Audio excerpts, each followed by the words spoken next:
Wendy. John.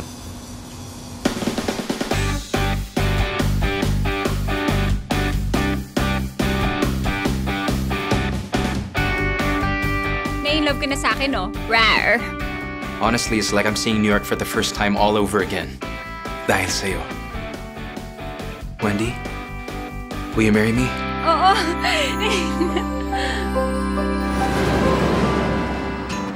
My son met this girl on the plane. Guess what? All of a sudden, they want to get married? Who is this girl? Anong klaseng pasalubong yan? Ano yan? Nabili? Sa duty-free?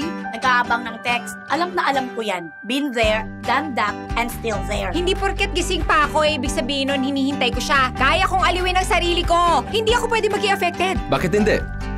Wendy! Natutulog na ako! When do we meet this girl? Tomorrow. Right away? Okay na sana na may namit ang Junakis namin sa New York. Pogi naman. Mukhang mabait.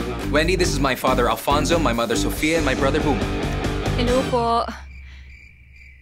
Ang kaso, matapobre ang pamilya. Hindi ko matik. What if this girl is a gold digger? John Bandarian, katakot-takot ng squatter, pinalayas ko. Nagtayo kami ng building. Buti kayo, hindi pa kayo napapaalis. Hoy! Kami nagme-may-ari ng bahay at lupa na ito.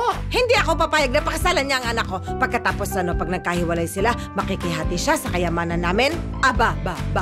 If we can stop this wedding, we have to protect our assets. Kailangan pumirma sila ng prenup. Prenuptial agreement po? In the event maghiwalay kayo, then it will be very clear who gets what money or what property. Aba.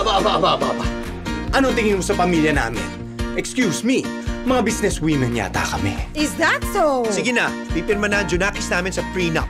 Pero, kailangan may kondisyonis din. May condition din kayo? The nerve! Kapal na mukha!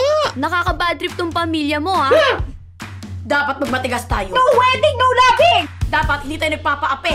Kung na-judge sila, yun ay dahil nag-judge din sila. Pero mas mali ang family ko. Mas mali ang family. Mas mali ang family ko. Mas mali talaga. Prenup muna, bago kasal. Prenup muna, bago kasal. Kondisyonis muna, bago prenup. 200 pages ang prenup agreement natin.